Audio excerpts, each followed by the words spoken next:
Good morning विद्यार्थी मित्रों। My self दर्शित गोयणी बायोलाइफ बायोलॉजी में आप सबका स्वागत है। आज हम हमारे नेक्स्ट लेक्चर के अंदर देखने वाले हैं अगला चैप्टर। हमने लास्ट लेक्चर बायोलाइफ बायोलॉजी के अंदर 12th साइंस का जो बायोलॉजी का सिलेबस है एनसीईआरटी का, उसके अंदर हमने last chapter number 4 reproductive health complete किया है। रिप्रोडक्टिव हेल्थ कंप्लीट किया है। आज हम हमारा यूनिट नंबर 10 मतलब जो इकोलॉजी के जो सारे चैप्टर्स है, चैप्टर नंबर 13, 14, 15 और 16, मतलब जो 4 चैप्टर हमारे जो इकोलॉजी के हैं वो स्टार्ट करने वाले हैं। उसके अंदर फर्स्ट हमारा चैप्टर आता है organism and population. Organism and population. तो आइए हम आज हमारे इकोलॉजी का फर्स्ट चैप्टर स्टार्ट करते हैं। Chapter number 13 organism and population bye दर्शित सर। देन आफ्टर हमारा यूनिट नंबर 10 जो था इकोलॉजी में, पता है कि एनसीईआरटी का सिलेबस 10 यूनिट के अंदर डिवाइड किया गया है। फिफ्थ पहले 5 यूनिट हमें 11th के अंदर स्टडी करने हैं और दूसरे जो 5 यूनिट है वो हमें 12th के अंदर स्टडी करने हैं। तो उसके अंदर से हम ये जो ऑर्गेनिज्म एंड पॉपुलेशन वाला जो यूनिट नंबर 10 का जो चैप्टर है इकोलॉजी का, organism and population, chapter number 13, तो आज हम स्टार्ट करने वाले हैं। उसके अंदर फर्स्ट हमारा जो इंट्रोडक्शन ऑर्गेनिज्म एंड पॉपुलेशन। तो इकोलॉजी के बारे में आपको मैं थोड़ा बहुत कुछ इंट्रोडक्शन दे दूं कि इकोलॉजी मतलब क्या। तो सिंपल फॉर्मूला है कि जो लिविंग ऑर्गेनिज्म है, जो भी सारे लिविंग ऑर्गेनिजम्स है, प्लांट्स है, इंसेक्ट है, बर्ड्स है, एनिमल्स है, ह्यूमन बीइंग है, तो सबको सरवाइव होने के लिए, जिंदा रहने के लिए खाना चाहिए, पानी चाहिए, रहने के लिए जगह चाहिए, स्पेसिफिक एटमॉस्फेयर चाहिए। और ये सब उसको इस तरह के एनिमल को ये जो सारी रिक्वायरमेंट है सरवाइव होने के लिए, वो बेसिक रिक्वायरमेंट उसको मिलती है। तो वो जो बेसिक रिक्वायरमेंट जहाँ पे भी रीजन में, जो भी रीजन में कोई भी लिविंग ऑर्गेनिज्म को ये पूरी रिक्वायरमेंट मिलती है, तो ही वो ऑर्गेनिज्म होता है, वो जो लिविंग ऑर्गेनिज्म होता है वो सरवाइव होता है।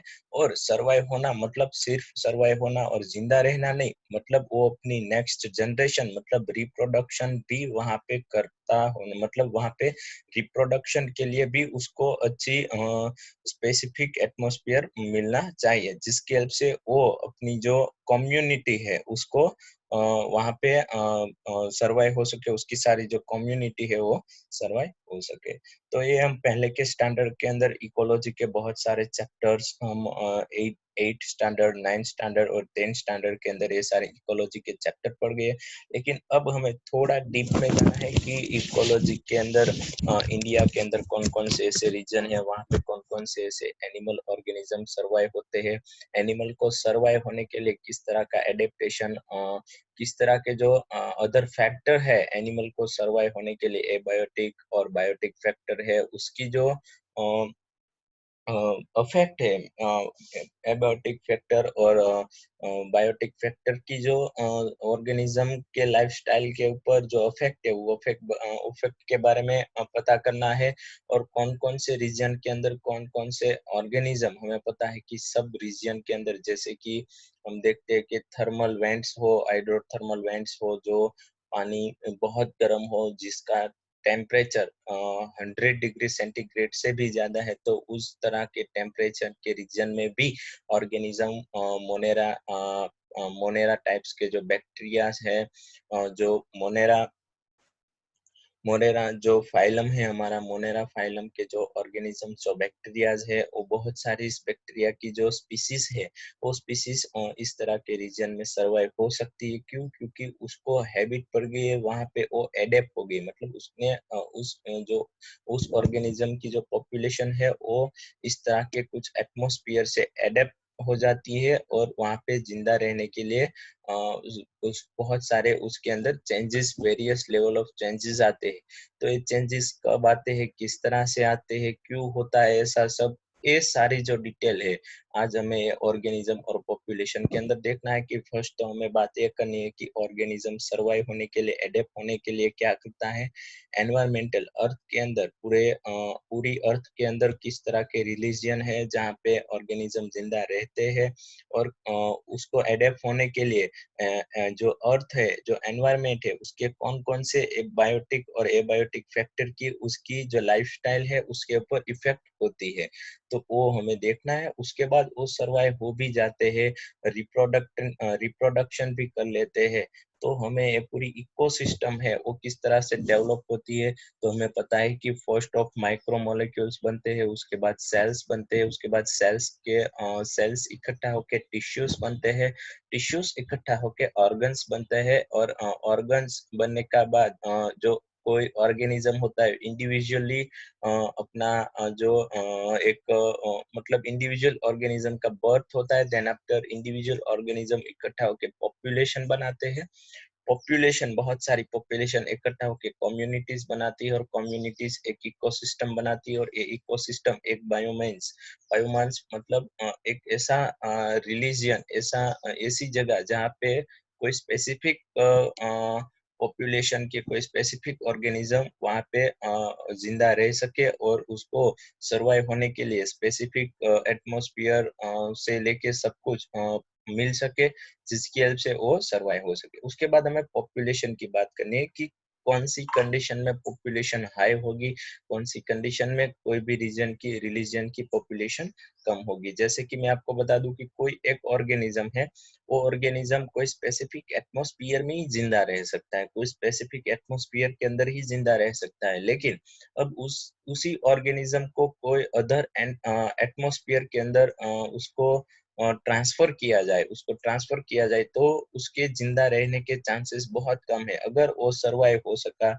वो एडेप्ट हो सका, एडेप्टेशन होगा उसके अंदर, इस तरह के ऑर्गेनिज्म के अंदर, तो ही उसकी जो पॉपुलेशन है वो बढ़ेगी और वो सर्वाइव होगे। तो कौन सी कंडीशन में ऐसा होता है, कौन सी कंडीशन में पॉपुलेशन कम होती है, कौन सी कंडीशन में पॉपुलेशन मेंटेन रहती है, जैसे कि डेथ रेट और बर्थ रेट अगर इक्वलाइज होगा तो पॉपुलेशन हमारी मेंटेन होगी, सारे ऑर्गेनिज्म की, सारे इंडिविजुअल ऑर्गेनिज्म के, उसके अंदर plants, animals, fungi, algae, bacterias, one cell organism, then after बहुत सारे जो मल्टीपल सेल ऑर्गेनिज्म है, वो सारे जो ऑर्गेनिज्म है उसकी बात हमें इकोसिस्टम के अंदर, ये जो हमारा चैप्टर है 13 नंबर का ऑर्गेनिज्म एंड पॉपुलेशन, उसके अंदर डिस्कस करना है कौन कौन से ऐसे रीजन है जहाँ पे जो ऑर्गेनिज्म बैक्टीरिया एनिमल जिंदा रह सकते हैं, एडेप्ट हुए हैं, उस एडेप्टेशन में कौन से ऑर्गेनिज्म का स्पेसिफिक जो कैरेक्टरिस्टिक है वो हमें देखनी है कि कौन सी कैरेक्टरिस्टिक है वो उसने डेवलप की है वहां पे जिंदा रहने के लिए। जैसे कि वन ऑफ एग्जांपल मैं आपको बता दूं कि बहुत लो टेम्परेचर 0 से -10 -15 टेम्परेचर के अंदर भी जिंदा रहने के लिए बहुत सारे बैक्टीरिया एडेप्ट हुए हैं। तो इसकी क्या वजह है वो सब हमें इस चैप्टर के अंदर डिस्कस करना है। तो आइए हम फर्स्ट हमारा इंट्रोडक्शन आज के लेक्चर के अंदर, और एक थोड़ा अगर इंट्रोडक्शन स्टार्ट करते हैं। तो फर्स्ट ऑफ ऑल हमारा इंट्रोडक्शन है, our living world is a fascinatingly diverse and amazingly complex. हमारा जो लिविंग वर्ल्ड है वो बहुत सारा कॉम्प्लेक्स बना हुआ है, उसके अंदर बहुत सारे ऑर्गेनिज्म है, बहुत सारे मल्टीपल टाइप के ऑर्गेनिज्म है।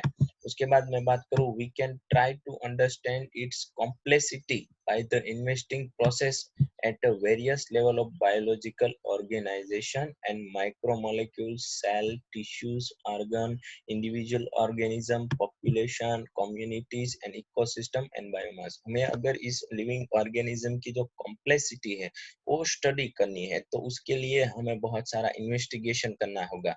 तो इन्वेस्टिगेशन कोई एक लेवल पे नहीं होगा, वेरियस लेवल पे हमें इन्वेस्टिगेशन करना होगा। फर्स्ट हमें बायोलॉजिकल जो ऑर्गेनिज्म है उसके बारे में स्टडी करना होगा। बायोलॉजिकल ऑर्गेनिज्म में भी वो वो उसका जो स्ट्रक्चर कैसे बना है, कि उसका माइक्रोमोलिक्यूल क्या है वो स्टडी करना पड़ेगा, उसके सेल इकट्ठा हो गए, जो टिश्यू बने हैं, टिश्यू ऑर्गन बने हैं, उसके बाद इंडिविजुअल ऑर्गेनिज्म है, उसको हमें कोई इंडिविजुअल ऑर्गेनिज्म की स्टडी करनी पड़ेगी, उसके बाद उसकी पॉपुलेशन हमें देखनी पड़ेगी, उसके बाद वो कम्युनिटी, इस पॉपुलेशन इकट्ठा होकर जो कम्युनिटी बनती है, कम्युनिटी हमें स्टडी करना पड़ेगा, और वो जो उस टाइप की कम्युनिटी कौन सी इकोसिस्टम में जिंदा रह सकती है और कौन से बायोमीन्स के अंदर वो सरवाइव होती है, उसके बारे में हमें जानना होगा। तो हमें एक कॉम्प्लेक्स जो लिविंग वर्ल्ड है उसकी जो कॉम्प्लेक्सिटी जानने के लिए कौन कौन सी प्रोसेस और वेरियस लेवल पे क्या क्या काम करना पड़ेगा, that is the most important at any level. मैं आपको एक सिंपल एग्जांपल बता दूं, अगर आपको कोई भी टॉपिक पर रिसर्च करना है, आप वर्क कर रहे हो,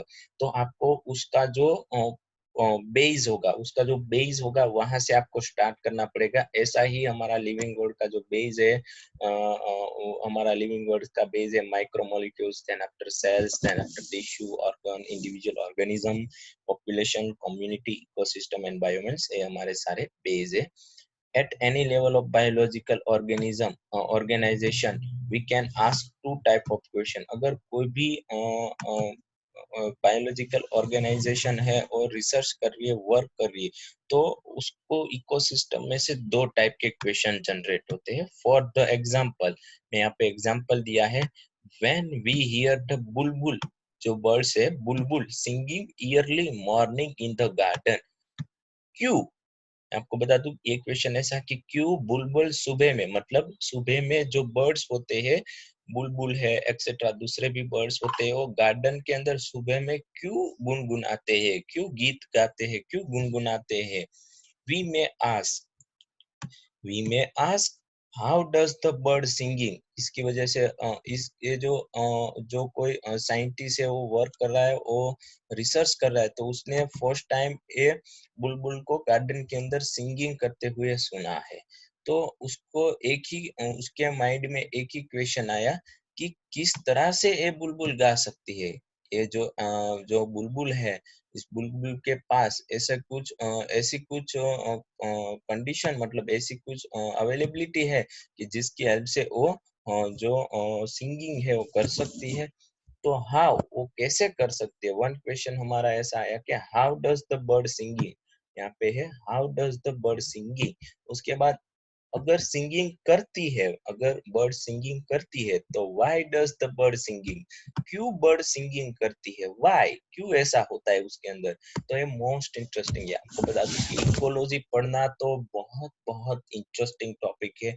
आप एक बार पढ़ते जाए तो आपको सेटिस्फेक्शन और आनंद और हैप्पीनेस मिलती जाएगी कि ओ हमारी जो अर्थ है उसके अंदर जो लिविंग वर्ल्ड है कितना इंटरेस्टिंग और किस तरह से सारे ऑर्गेनिज्म अडेप्ट हुए हैं।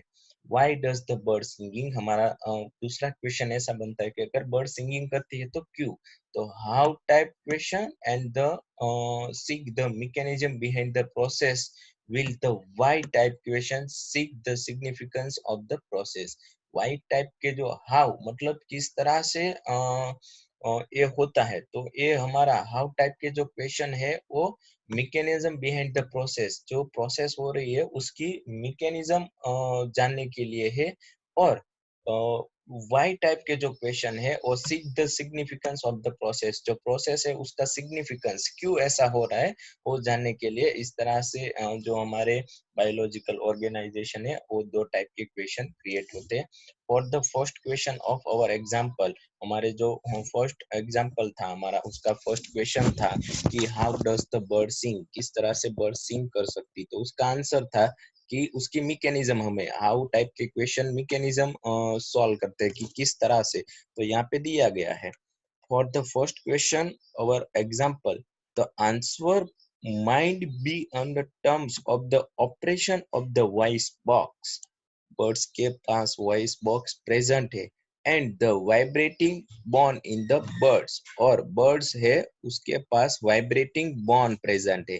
जिस तरह के ह्यूमन बीइंग के पास वॉइस बॉक्स है जिसकी हेल्प से वो बोल सकता है, और वॉइस बॉक्स की जो बॉन है वो वाइब्रेटिंग होती है, ऐसी ही मैकेनिज्म कहाँ पे है बर्ड्स के पास भी है, जिसकी हेल्प से वो सिंगिंग कर सकती है। तो हमें पता चल गया है कि बर्ड्स किस तरह से सिंगिंग सिंगिंग करती है।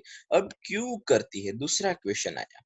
Where for the second question in the answer may lie in the bird's need to communicate with its mate during the breeding season। अब दूसरा क्वेश्चन है कि सेकंड क्वेश्चन द आंसर, दूसरा क्वेश्चन कि क्यों birds है वो सिंगिंग करती है। दूसरा हमारा क्वेश्चन है यहाँ पे कि क्यों बर्ड्स सिंगिंग करती है। यहाँ पे वाई टाइप के क्वेश्चन है, उसका आंसर कि बर्ड्स क्यों सिंगिंग करती है।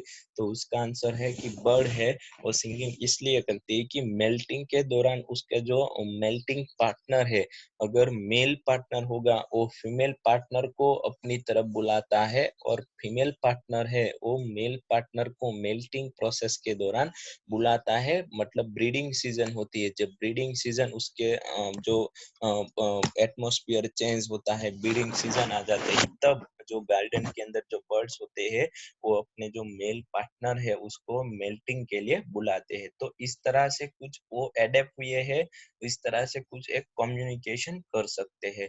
When you observe nature around you with a scientific frame of mind, you will be contently come up with many interesting question of both type। इस type के बहुत सारे और भी क्वेश्चन है कि नेचुरल में, नेचर अगर आपने ऑब्जर्व किया है तो आपके माइंड में इस तरह के बहुत सारे क्वेश्चन क्रिएट होते हैं। लाइक फर्स्ट क्वेश्चन है why are night blooming flower generally white. जो भी प्लांट है उस प्लांट के अंदर अगर नाइट के अंदर फ्लावर आते हैं, अगर नाइट के अंदर फ्लावर्स आते हैं तो वो फ्लावर्स जनरली व्हाइट कलर के ही क्यों होते हैं। First question. दूसरा है how does the bee know which flower has a nectar. Bee जो हनी बी होती है उसे किस कैसे पता चलता है कि वो फ्लावर है, उस फ्लावर के पास नेक्टर है। अगर नहीं हुआ तो वो हनी बी है वो ऐसे ही फ्लावर की विजिट करती है जिसके पास नेक्टर होता है। ये दूसरा। Why does a cactus have so many thorns? कैटकस का जो प्लांट है उसके पास बहुत सारे कंटे क्यों होते हैं, ऐसा क्यों है। उसके बाद how does the chick surprise recognise her own mother. किस तरह से बर्ड्स के जो बच्चे होते हैं वो अपनी मदर को आइडेंटिफाई करते हैं। उसके पास तो ऐसा कुछ वेल डेवलप मैकेनिज्म नहीं है, ब्रेन नहीं है, वो उसे पता नहीं चल सकता। तो इस वो जो सारी मैकेनिज्म है वो किस तरह से लिविंग वर्ल्ड के अंदर वर्क करती, किस तरह से हमें पता है कि कोई बर्ड्स है जैसे कि बुलबुल है, जैसे कि कोई पैरॉट है, तो पैरॉट है अपने बच्चे को, और पैरॉट के बच्चे अपने जो मदर है उसको आइडेंटिफाई कर सकते हैं। पर कैसे, किस तरह की मैकेनिज्म हमें पता है ना, हाउ किस तरह से, और व्हाई क्यों ऐसा क्यों होता है। हाउ हाउ तो किस तरह से हमें मैकेनिज्म जाननी है, और व्हाई तो क्यों ऐसा होता है। तो आइए इस सारे क्वेश्चन के आंसर हमें डिटेल के अंदर देखने हैं, हमारी बुक्स के अंदर नहीं दिए हैं।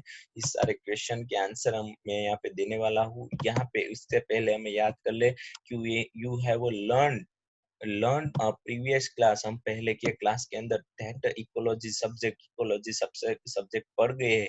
Is a subject which study the interaction among organism and between a organism and it is a physical abiotic environment। हमें इकोलॉजी पढ़ रहे तो इकोलॉजी में ऑर्गेनिज्म और ऑर्गेनिज्म के साथ जो एबायोटिक एनवायरमेंटल है।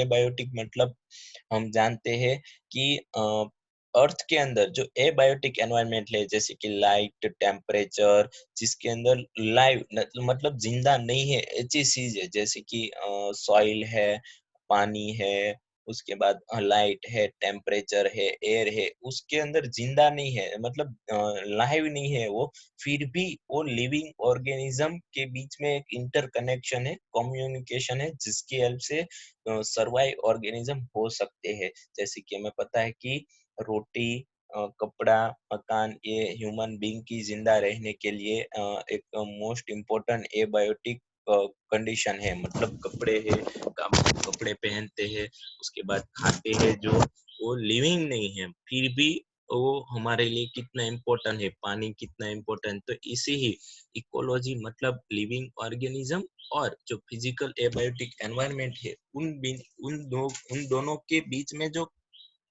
कनेक्शन है, इंटरकनेक्शन है, वो स्टडी करना है, उसको हम बोलते हैं ecology. Ecology ecology is basically concerned with a 4 level of biological organism.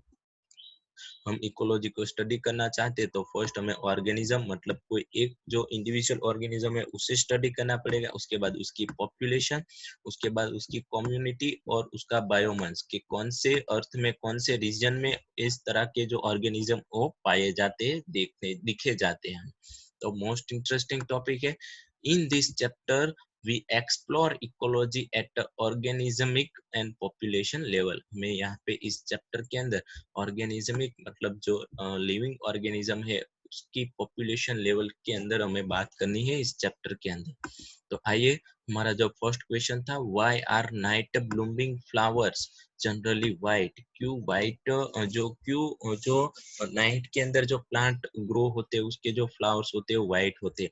Because at night they do the have waste resource to secrete out a color pigment to be visible to insect, and at night white color reflect at light which make them visible for a pollination। आपको बता दूं कि जो plants होते हैं जिस plant के अंदर जो नाइट के दौरान फ्लावरिंग आते हैं, तो फर्स्ट तो प्लांट के अंदर जो नाइट के अंदर जो वेस्ट प्रोडक्ट होती है वो एक्सिट्री नहीं होती, इसकी वजह से उसके अंदर से जो कलर पिगमेंट है वो प्रोड्यूस नहीं होती। कलर पिगमेंट नहीं प्रोड्यूस होने वाले तो एक ही पिगमेंट बच जाती है, वो वाइट है। और दूसरा है कि वाइट फ्लावर अगर प्लांट ने नाइट दौरान ऑब्जर्व प्रोड्यूस किए, उसकी पिगमेंट वाइट हुई, तो जिसकी वजह से जो इंसेक्ट होते हैं वो नाइट के अंदर इजीली विजिबल है। व्हाइट कलर है वो नाइट के अंदर इजीली विजिबल है। हम सब जानते हैं कि नाइट में व्हाइट कलर को इजीली हम विजुअलाइज कर सकते हैं। हम बहुत सारी गोस्ट की मूवी होती है उसमें भी ये देख सकते हैं कि नाइट के दौरान जो व्हाइट कलर होता है वो इजीली ऑब्जर्व होता है और लोगों को दूर से भी दिखता है, जिसकी वजह से इंसेक्ट, नाइट के जो इंसेक्ट है वो नेक्टर कलेक्ट करने के लिए या पॉलिनेशन के लिए आएंगे तो वो फ्लावर्स की तरफ अट्रैक्ट हो गए, जैसा कि हमने चैप्टर नंबर 2 के अंदर पॉलिनेशन देखा है। ये हमारा फर्स्ट क्वेश्चन था कि क्यों नाइट के अंदर फ्लावर्स आते हैं व्हाइट, जो प्लांट होते हैं वो फ्लावर व्हाइट ही आते हैं। उसके बाद how does the bee know which flower has a nectar? Bee को किस तरह से पता चल जाता है कि जो फ्लावर्स है उसके पास नेक्टर है, मतलब मधु है कि नहीं? तो इसका आंसर है B, get a buzz from a flowers electric field. Bee होता है वो बी जो फ्लावर्स में से जो इलेक्ट्रिक फील्ड आती है, negative electric charge, positive electric charge, उसको सेंस कर सकती है। बीज के पास जो हनी बी है उसने ये जो फ्लावर्स की जो इलेक्ट्रिक फील्ड है उसको सेंस करने की सेंसिटिव एबिलिटी है। यहाँ पे लिखा है bee can sense a flower electric charge which tells them if the flower worth the visiting। अगर इलेक्ट्रिक चार्ज सपोज पॉजिटिव हुए तो पॉजिटिव इलेक्ट्रिक चार्ज वाले जो फ्लावर्स है उसके पास नेक्टर प्रेजेंट है और उसकी विजिट वो करेगी। और सपोज कि अगर कोई फ्लावर इलेक्ट्रिक चार्ज प्रोड्यूस कर रहा है तो इसका मतलब उसके पास नेक्टर है, और कोई फ्लावर है वो इलेक्ट्रिक चार्ज प्रोड्यूस नहीं हो रहा है तो उसका मतलब वहां पे नेक्टर प्रेजेंट नहीं है। तो इस तरह के प्लांट की जो इस तरह के फ्लावर की जो हनी बी है वो विजिट करेगी नहीं। Why does cactus have so many thorns? मैंने आपको बताया था most pieces of cactus have lost true leaves. उसके जो ट्रू लीव्स होते हैं लॉस्ट हो जाते हैं और उसका स्टिंग पिगमेंटेशन बताता है। और क्लोरोफिल ओ और chlorophyll b, chlorophyll a and chlorophyll b उसके स्टिंग के अंदर प्रेजेंट होता है, जिसके हेल्प से लाइट की वजह से वो फोटोसिंथेसिस प्रोसेस हो सकती है। retaining only spines which are highly modified leaves। जो leaves होते हैं वो highly modified spines में modify होते हैं, जिसकी वजह से क्या होते हैं जो कंटक बन जाते हैं स्टिम के अंदर, जिसकी वजह से क्या होता है कि जो हर्बीवियस एनिमल है जो घास खाते हैं, इस लीव्स के जो पत्ते खा जाते हैं, तो उस की अगेंस्ट उसको डिफेंस करने के लिए इस तरह के जो कैक्टस होते हैं वो अपनी जो स्टीम है वहां पे इस तरह के थ्रॉन बनाते हैं और प्रिवेंट वाटर लॉस। जो वाटर लॉस होता है उसको प्रिवेंट कर सकते हैं। बहुत इजी है। इस इस तरह का जो एडेप्टेशन है, इसके रिलेटेड हमारे प्रैक्टिकल्स बुक के अंदर 3-4 प्रैक्टिकल भी है कि एनिमल के अंदर एनिमल का अगर रीजन इस तरह का कुछ हुआ कि अगर पानी के अंदर रहने वाले एनिमल का एडेप्टेशन कैसा है, उसके बाद सॉइल के अंदर रहने वाले एनिमल का एडेप्टेशन कैसा है, प्लांट का भी इस तरह से सॉइल और पानी के अंदर रहने वाले जो एनिमल्स है उसके एग्जांपल्स हमें दिए गए। उसके बाद how does the chicken recognise her own mother, किस तरह से जो बर्ड्स होते हैं वो अपने मदर को आइडेंटिफाई कर सकते हैं। तो इस जो आइडेंटिफिकेशन प्रोसेस है उसको हम बोलते हैं इम्प्रिंटिंग। बुक्स के अंदर नहीं दिया गया, आपको याद रखना है, नीट के लिए सम टाइम इम्पोर्टेंट है। इम्प्रिंटिंग प्रोसेस कहते हैं, the process is a call is a imprinting.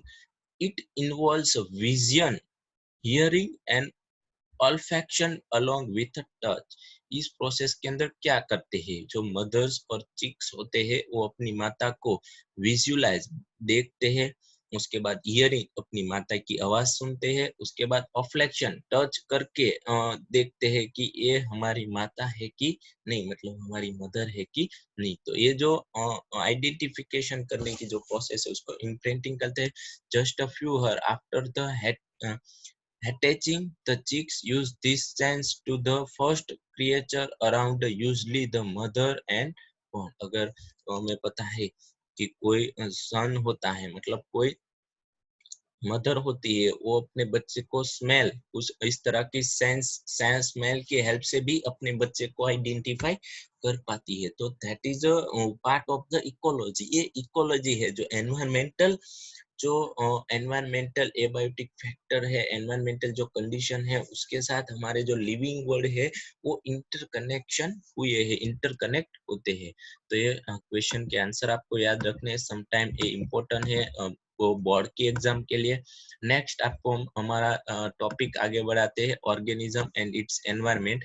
हमारा फर्स्ट टॉपिक है organism on and it's environment. जो ऑर्गेनिज्म है वो एनवायरनमेंट के साथ किस तरह से जुड़ा हुआ है, जो लिविंग ऑर्गेनिज्म है, लिविंग वर्ल्ड है, वो किस तरह से फिजिकल, जो हमारे फिजियोलॉजिकल एनवायरमेंटल है, लाइक मैं आपको बता दूं कि टेम्परेचर रीजन है, उसके बाद कोल्ड रीजन है, डेजर्ट है, फॉरेस्ट है, टुंड्रा रीजन है, जैसे कि जहाँ पे बर्फीले प्रदेश होते हैं, इस तरह का जो टुंड्रा रीजन है उसके साथ हमारे जो ऑर्गेनिज्म है उसका इंटरकनेक्शन क्या है, किस तरह से ऑर्गेनिज्म है वो एडेप्ट होते हैं, किस तरह से अगर एडेप्ट नहीं हुए तो इसकी क्या कंडीशन होती है, किस तरह से और रेगुलेट करने की कोशिश करते हैं कुछ एनवायरमेंट की।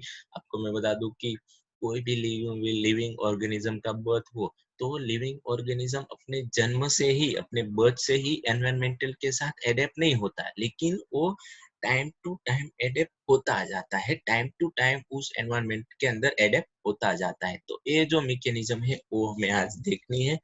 तो फर्स्ट हमारा ecology at the organismic level is essential physiological ecology which tries to understand how different organisms are adapt to their environments in terms of not only survive but also reproductive। यहाँ पे organism environment के साथ adapt हुए, उसका मतलब ये नहीं कि वो सिर्फ जिंदा रह सके, वो वहां पे रिप्रोडक्शन भी कर सकने चाहिए, मतलब रिप्रोडक्शन प्रोसेस भी वो एनवायरनमेंट के अंदर होने चाहिए। तो उसको ही हम एडेप्टेशन, फर्स्ट ही क्वेश्चन बन जाता है कि एडेप्टेशन, ऑर्गेनिज्म का एडेप्टेशन मतलब सिर्फ सर्वाइव होना, कि सर्वाइव होने के साथ साथ वो रिप्रोडक्शन भी करने चाहिए, रिप्रोडक्शन भी होना चाहिए। You may have learn in early class how the rotation of our planet around the sun. हमें ईयरली क्लास के अंदर देखा है कि जो हमारी प्लेनेट है, मतलब अर्थ है, वो किस तरह से सन है उसके साथ एक्सिस के अराउंड वो वेरियस कर जाती है। मैं आपको यहाँ पे बता दूं कि ये सन है, हमारी ये अर्थ है, वो अर्थ है अपनी एक्सिस पे राउंड लगाती है। अगर जो अर्थ है वो सन का एक राउंड कंप्लीट करती है, सन का एक राउंड कंप्लीट करती है तो 1 ईयर कंप्लीट होता है। और जो हमारी अर्थ है वो अपनी ही एक्सिस पर एक राउंड कंप्लीट करे तो एक दिन, मतलब दिन और रात का जो साइकिल है वो चलता है, डे नाइट का साइकिल चलता है। तो इसकी वजह से ही ये जो साइकिल्स चलते हैं, ये जो सन की अराउंड हमारी जो अर्थ है, हमारा प्लेनेट है वो राउंड, हमारा जो प्लेनेट है वो सर्कुलेट होता है, जिसकी वजह से अर्थ के प्लेनेट पर टेम्परेचर, उसके बाद other resulting the distance season, हमें सारी सीजन देखने मिलती है। जैसे कि हमें पूरे साल के बाद हम देख सकते हैं, यहाँ पे फिर से मैं आपको बताता हूँ कि ये हमारे सन की डायरेक्शन पे हमारी जो अर्थ है वो राउंड लगा रही है, और ये हमारा रेड हमारा सन है।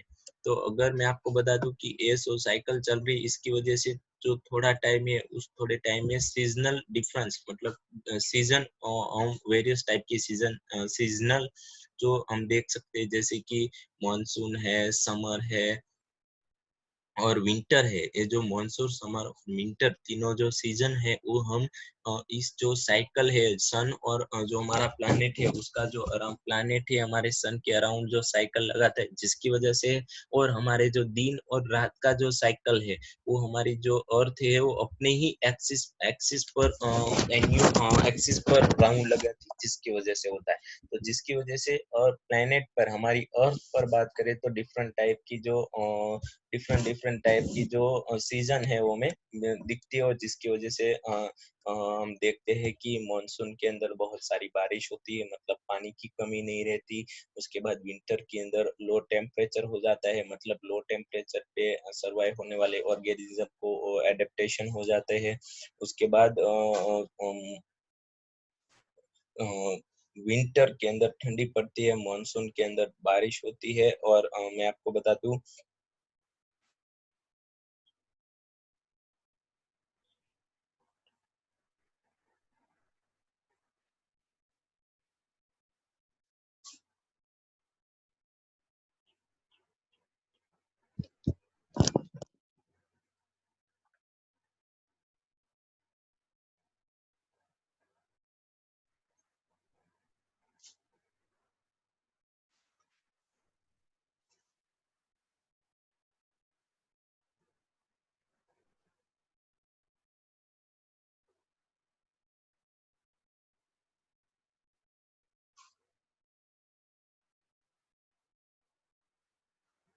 मैं सॉरी, कनेक्शन प्रॉब्लम की वजह से मेरा वॉइस चला गया था। फिर से मैं आपको बता दूं कि हमारी जो सीजन है वो थ्री है, मेन थ्री सीजन है, मॉनसून, विंटर और समर। समर के दौरान बहुत सारी गर्मी पड़ती है, जिसके मतलब जो प्लैनेट है उसके अंदर टेम्परेचर और अदर जो सीजनल मेंटेनेशन चलता है इस साइकिल की वजह से, this various together with annual variation in a precipitation. Precipitation, remember, precipitation include both rain and snow. Account for the formation of the major biomass such as a desert, rainforest and tundra.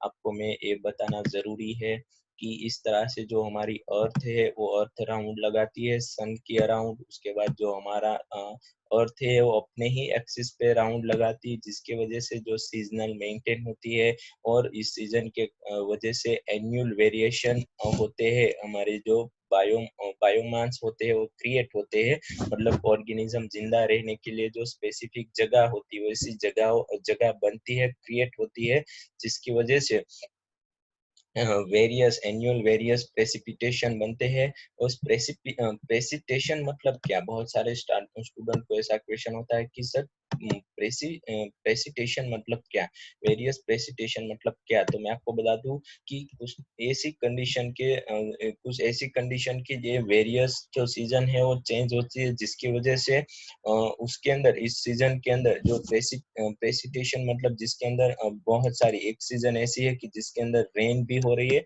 मतलब monsoon, और winter snow मतलब बर्फ पड़ रही है। उन snow और monsoon दोनों को जॉइंट करे तो एक जो सीजनल बनती है, एक वेरियस टाइप की जो सीजन बनती है उसको बोलते हैं प्रेसिपिटेशन। उसको बोलते हैं प्रेसिपिटेशन। हमें याद रखना है प्रेसिपिटेशन के अंदर कौन सी दो जो हमारी सीजन है वो जॉइंट होती है, और इसकी वजह से ये जो रेन और स्नो की वजह से वेरियस टाइप के जो बायोमास वो क्रिएट होते हैं। वेरियस टाइप के बायोमास मतलब जो अर्थ के अंदर मानसून और रेन की वजह से, बर्फ पड़ने की वजह से बहुत सारे रीजन क्रिएट हो, जैसे कि आधा रीजन ऐसा है कि जहाँ पे डेजर्ट पड़ा है, बहुत आधा रीजन है जहाँ पे बहुत सारी बरसात है, तो वहाँ पे रेन फॉरेस्ट बने हैं। बहुत सारे ऐसे रीजन है जो टुंड्रा है, मतलब वहाँ पे भी बर्फीले प्रदेश और पहाड़ों है। वैसे इस तरह की कुछ कंडीशन क्रिएट होती है। चार्ट हमारी बुक्स के अंदर दिया है, वो आप देखेंगे तो आपको शायद आपका जो आइडिया है वो कंप्लीट हो जाएगा। आप देख सकते हैं यहाँ पे कि मीन एनुअल प्रेसिपिटेशन, जो साल में जो प्रेसिपिटेशन है उसकी वजह से जो टेम्परेचर है, मतलब ज्यादा, जहाँ पे ज्यादा टेम्परेचर है वहाँ पे डेजर्ट क्रिएट होगा। उसके बाद ग्रास लैंड क्रिएट होगी, टेम्परेचर फॉरेस्ट क्रिएट हो गए, ट्रॉपिकल फॉरेस्ट क्रिएट हो गए, कॉनिफेरस फॉरेस्ट क्रिएट हो गए, आर्कटिक एंड अल्पेनियन टुंड्रा जो यहाँ पे बर्फीले प्रदेश है जहाँ पे लो टेम्परेचर है, इस तरह के जो इस तरह से जो रीजन है वो क्रिएट हो गए। तो ए मैनुअल प्रेसिपिटेशन सेंटीमीटर, मतलब इस तरह के जो रीजन है 50 से 100 सेंटीमीटर के रीजन में जो टेम्परेचर लो होगा, तो इस तरह का कुछ जो बर्फीले पहाड़ है, वह बर्फीले, मतलब जो लो टेम्परेचर में जिंदा रहने वाले ऑर्गेनिज्म, यहाँ पे ये हमारा बायोमास हो गया जहाँ पे ऑर्गेनिज्म लाइव रह सकते हैं। उसके बाद ये डेजर्ट है, तो डेजर्ट के अंदर टेम्परेचर हाई होता है, तो वहाँ पे भी जहाँ पे वहाँ पे एडेप्ट होने की कोशिश करेंगे ऑर्गेनिज्म। यहाँ पे ग्रास लैंड है, तो इस तरह से डिफरेंट डिफरेंट टाइम के हमें यहाँ पे जो बायोमेंस होते हैं वो मिलते हैं। बायोमेंस मतलब इस तरह के रीजन जहाँ पे ऑर्गेनिज्म जिंदा रह सके। तो ये और इस तरह के रीजन हमें किस तरह से मिलते हैं कि ये जो सीजनल चेंजेस होता है, अर्थ का जो एक्सियल्स और सन के अराउंड जो राउंड चलता रहता है, जिसकी वजह से ऑर्गेनिज्म को जिंदा रहने के लिए इस तरह के कुछ बायोमल्स मिलते हैं। तो that is the most important. ये हमारा चार्ट है, हमें ये बताता है कि किस तरह से बायोमल्स क्रिएट होते हैं। उसके बाद इंडिया के बायोमीन्स रीजन है वो किस कैसे कौन कौन से है, तो religion and local variation within the each biomass lead to formation of a wide variety of habitats. बहुत ऑर्गेनिज्म होते हैं जो लिविंग ऑर्गेनिज्म होते हैं, वो अपनी हैबिट पर डिपेंडिंग डिफरेंट डिफरेंट जो बायोमास है वहाँ पे जिंदा रहते हैं। जैसे कि हाई माउंटेन रीजन है, वहाँ पे भी बहुत सारे ऑर्गेनिज्म एनिमल जिंदा रह सकते हैं। इस तरह के जो थर्मल स्प्रिंग मतलब 100 डिग्री से भी ज्यादा और पूरे साल तक यहाँ पे एटमॉस्फेयर जो टेम्परेचर है 100 डिग्री से ज्यादा होता है इस पानी का, तो वहाँ उसके अंदर भी बहुत सारे बैक्टीरिया ऑर्गेनिज्म जिंदा रह सकते हैं। उसके बाद जो से है उसका जो डीप ओशियन ट्रेंचिया है, मतलब कोई से है, ओशियन है, जो दरिया है, उसके अंदर इस तरह की कुछ आपको बहुत ऊंडी ऊंडी खाई दिखाई देती है। तो इस खाई के अंदर भी बहुत सारे ऑर्गेनिज्म जो एनिमल्स होते हैं, जो एक्वेटिक एनिमल्स होते हैं, पानी के अंदर रहने वाले, वो जिंदा रहते हैं। उसके बाद इंडिया के अंदर है राजस्थान डेजर्ट्स है, उसके बाद रेन शॉकेट जो मेघालय के फॉरेस्ट के जहाँ पे बहुत सारी बारिश होती है। उसके बाद मैंने बात किया टोरेंटियल स्ट्रीम है, प्रेमा फॉरेस्ट, स्नो लिडन जो प्रेमा फॉरेस्ट है जहाँ पे स्नो बर्फ पड़ती है, पोलर रीजन है, हाई माउंटेन टॉप्स है, थर्मल स्प्रिंग है, एंड स्टिकिंग कंपोस्ट पिस्ट है। जो कंपोस्ट मतलब बहुत सारे अर्थ के अंदर हमें देख सकते हैं कि बहुत सारे रीजन ऐसे भी है जहाँ पे कूड़ा कचरा फ्रूट्स सब वगैरह डालते हैं, तो वो सड़ते कंपोज होते हैं, वहां पे भी बहुत सारे ऑर्गेनिज्म जिंदा रहते हैं। मतलब उसको हैबिट, मतलब हमें पता है कि जो बैक्टीरिया वायरस पैथोजेंस होते हैं वो कहाँ पे होते हैं, या इस तरह के कुछ कंपोज पीस्ट होते हैं वहां पे ही रहते हैं, मतलब उसको इस तरह का कुछ एनवायरमेंट एडेप्ट है, इस तरह का कुछ एनवायरमेंट उसको एडेप्ट होता है। उसके बाद even our intestine in a unique habitat for 100 of species of microbes. हम बात करें ह्यूमन बीइंग की, तो ह्यूमन बीइंग और अदर एनिमल के जो इंटेस्टाइन है उसके अंदर भी 100 ऑफ स्पीसीज, बहुत सारी स्पीसीज के माइक्रो ऑर्गेनिज्म जिंदा रहते हैं। हमें पता है कि जो लैक्टोबैसिलस टाइप के बैक्टीरिया है हमारे इंटेस्टाइन के अंदर होते हैं, जो हमें यूजफुल है, बेनिफिशियल है, मतलब ह्यूमन बीइंग को इंटरेक्शन हुआ, कि ह्यूमन बीइंग को भी बेनिफिट हुआ, एनिमल को भी बेनिफिट हुआ और उसको जिंदा रहने के लिए जगह भी मिल गई। तो इस तरह के कुछ बहुत सारे बैक्टीरियाज होते हैं, स्पीसीज होती है, वो भी इंटेस्टाइन के अंदर भी रह सकते हैं। तो इंटेस्टाइन भी एक यूनिक हैबिटेट है बैक्टीरियल स्पीसीज के लिए, जहाँ पे वो जिंदा रह सकते हैं। तो हमें ऐसी ये एक ही बात यहाँ पे क्लियर होती है कि डिफरेंट डिफरेंट लिविंग ऑर्गेनिज्म की हैबिट्स के डिपेंडिंग उसके जो बायोमल रीजन होते हैं वो डिफरेंट डिफरेंट होते हैं। जैसे कि हमारा कैमल होता है और डेजर्ट में ही जिंदा रह सकता है, जैसे कि राजस्थान डेजर्ट के अंदर हमारा कैमल ही जिंदा रह सकता है, क्योंकि वो वहाँ पे हैबिट है, वो एडप्ट हुआ है, यहाँ पे देख सकते हैं। उसके बाद यहाँ पे थर्मल वेंट्स भी जो ओशन होता है उसके अंदर भी इस तरह की कुछ थर्मल वेंट्स, मतलब गर्म इस इतना यहाँ इसका रीजन या इतना रीजन होता है, यहाँ पे गर्मी ज्यादा होती है, यहाँ का पानी भी ज्यादा गर्म होता है, फिर भी यहाँ पे ऑर्गेनिज्म जिंदा रहते हैं। यहाँ पे डेजर्ट है, डेजर्ट में हम देखते हैं जो कैमल्स है, यहाँ पे बहुत सारे अदर ऑर्गेनिज्म है, सांप है, वो यहाँ पे जिंदा रह सकते हैं। उसके बाद आप देख सकते हैं यहाँ पे कंपोस्ट स्पीट, मैंने बोला था कंपोस्ट स्पीट, आप देख सकते हैं कि ऐसे रीजन यहाँ पे बहुत सारे बैक्टीरिया, वायरस, जो पैथोजेंस होते हैं वो जिंदा रहते हैं, डिकम्पोज होते रहते हैं। तो इस तरह के जो रीजन है वो सब लिविंग ऑर्गेनिज्म के हैबिट्स के डिपेंडिंग। उसके बाद बहुत सारे हमने बात की थी कि ट्रॉपिकल रेन फॉरेस्ट है, ये जो रेन फॉरेस्ट है मेघालय के, उसके बाद ये दूसरे फॉरेस्ट है, डिफरेंट डिफरेंट टाइप के डेजर्ट, सी कोस्ट है, ये सारे के सारे जो सी कोस्ट मतलब जो दरिए के पास जहाँ पे फॉरेस्ट डेवलप हुआ है, बहुत सारे टापूज होते हैं वहाँ पे भी फॉरेस्ट होता है, वेल डेवलप होता है। तो इस फॉरेस्ट के अंदर इसी टाइप के organism, living organism, animals growth हो गए, डेवलप हो गए, जहाँ पे वो हैबिटेड है, मतलब वो एडेप्ट हो सकते हैं। तो ये इकोलॉजी का मोस्ट इंटरेस्टिंग टॉपिक है कि अर्थ में किस तरह के बायोमस प्रेजेंट है, अर्थ में किस तरह के बायोमस प्रेजेंट है। उसके बाद हाउ टू सर्वाइवल ऑर्गेनिज्म, किस तरह से जो लिविंग ऑर्गेनिज्म होते हैं सर्वाइव होते हैं। What are the key elements that lead to so much variation in the physical and chemical condition of a different habitats? Keywords क्या है, ये जो ऑर्गेनिज्म है इस तरह से बायोमास के अंदर सर्वाइव होने के लिए उसको क्या ऐसा फिजिकल और केमिकल कंडीशन क्या है जो डिफरेंट हैबिटेट्स बनाती है। तो ये जो की है, ये जो एलिमेंट्स है उसके लिए रिस्पॉन्सिबल है temperature, water, light and soil. Temperature, water and light and soil की जो वेरियस जो कंडीशन है, उस कंडीशन के हिसाब से जो ऑर्गेनिज्म होते हैं डिफरेंट डिफरेंट रीजन के अंदर, डिफरेंट डिफरेंट रीजन के अंदर हैबिटेट्स हो सकते हैं, हैबिटेट्स हो सकते हैं, जहाँ पे बहुत सारे एग्जाम एनिमल ऑर्गेनिज्म है वो हाई टेम्परेचर में जिंदा रह सकते हैं। बहुत सारे ऑर्गेनिज्म है उसको वाटर की क्वांटिटी ज्यादा चाहिए। बहुत सारे ऑर्गेनिज्म है प्लांट से उसको लाइट अच्छी जहाँ पे मिलती है, फोटोसिंथेसिस होता है जिसकी वजह से वो जिंदा रह सकते हैं।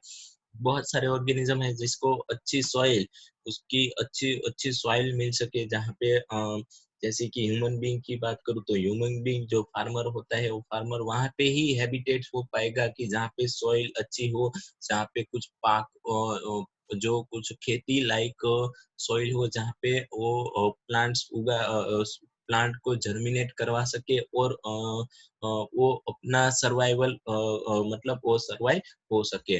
We must remember that the physiochemical abiotic compound alone do not characterize the habitat of organism completely।